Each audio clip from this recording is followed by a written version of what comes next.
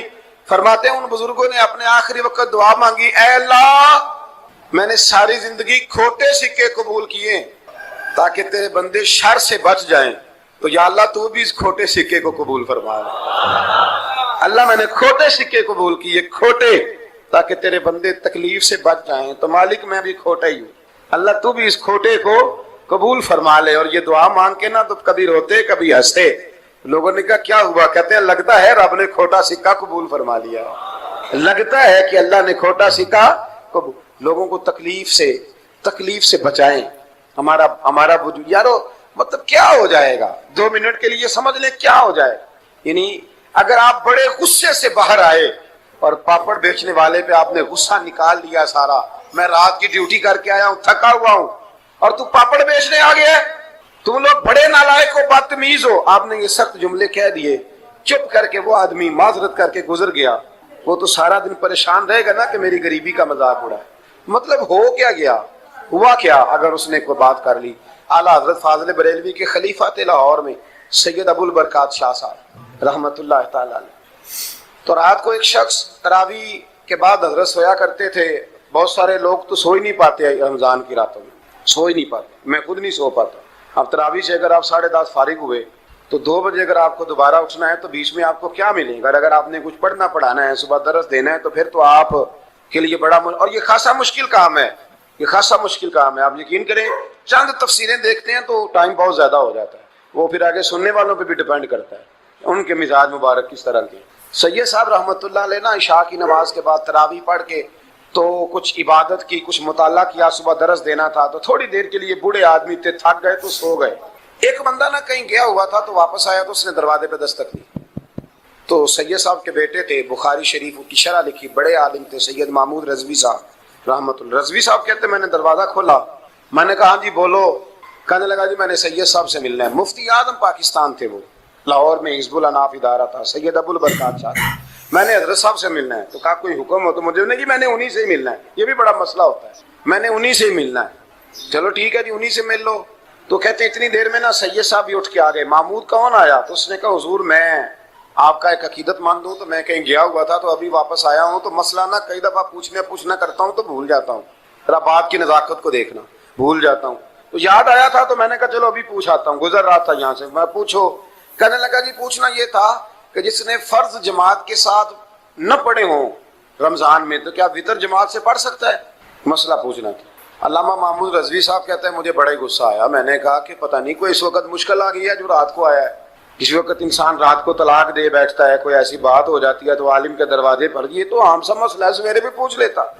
اتنی تکلیف دی اس نے, کتنی بڑی اذیت ہے. اور ایسے ہوتا ہے, ہم نہیں احساس کرتے کہ یار تھوڑا سا دیکھ لیں, ماحول کو دیکھ لیں, طبیعت کو دیکھ لیں. مجھے بڑی اچھی طرح یاد ہے کہ میں نے ایک دفعہ نا ایک عالم سے مسئلہ دریافت کیا, وہ ہمارے استاد تھے, تو مجھ پہ ناراض ہوئے. میں بڑا پریشان ہوا کہ پوچھی تو میں نے دین کی بات تھی, تو استاد ہی ناراض ہو گئے. استاد واپس آیا تو یہ کہنے لگے تمہیں پتہ ہے میں شوگر کا مریض ہوں. میں بڑی تکلیف میں تھا اور میں نے نماز کے لیے میں جلدی کیوں اٹھ کے چلا گیا تھا, میں نے ایک روٹی کھانی تھی, مجھے کچھ ہو رہا تھا. تو اب میں اگر تجھے انکار کرتا, دین کی بات تھوڑا دیکھ لیا کرو, مزاج کو سمجھ لیا کرو, تم سمجھتے نہیں, یہ ساز نہیں پیدا کرتے. وہ بڑی اس وقت چیز سمجھ میں آئی کہ کچھ چیزیں ایسی ہوتی ہیں ہر وقت انسان ایک موڈ میں نہیں ہوتا. آپ سمجھیں, بہرحال جو بات کر رہا ہوں اس کو سمجھیے گا.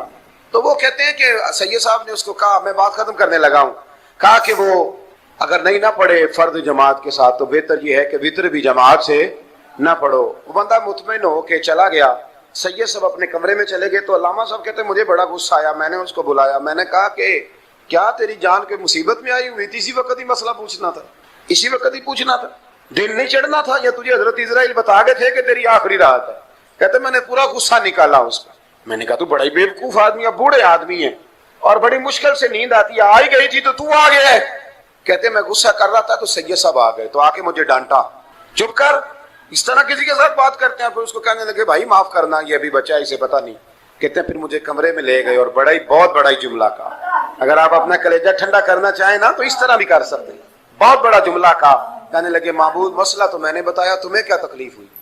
اور پھر فرمانے لگے شکر کرو اللہ کا, اس دور میں بھی کوئی دین کی بات پوچھتا ہے. شکر کرو اللہ کا, اس دور میں بھی کوئی دین کی بات پوچھتا ہے. شکر کرو اللہ کا, کوئی دین کی بات پوچھتا ہے, ورنہ تو لوگ پوچھتے ہی نہیں.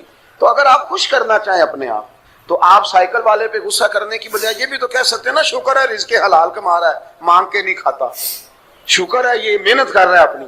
تو آپ اپنے ذہن کو اس طرح کا بنائیں, سوچ کو اس طرح کا بنائیں.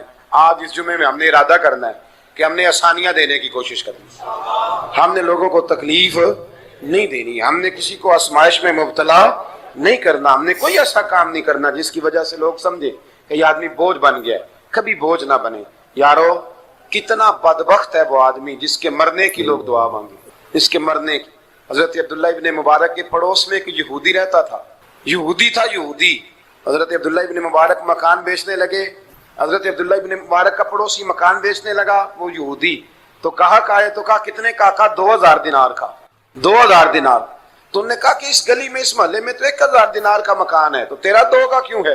کہنے لگے 1000 میرے مکان کا اور 1000 عبداللہ ابن مبارک کے پڑوسی ہونے کا, اس لیے کہ اتنا شاندار پڑوسی تمہیں کبھی نہیں ملے گا جس کی ہم نے کبھی آواز ہی نہیں سنی.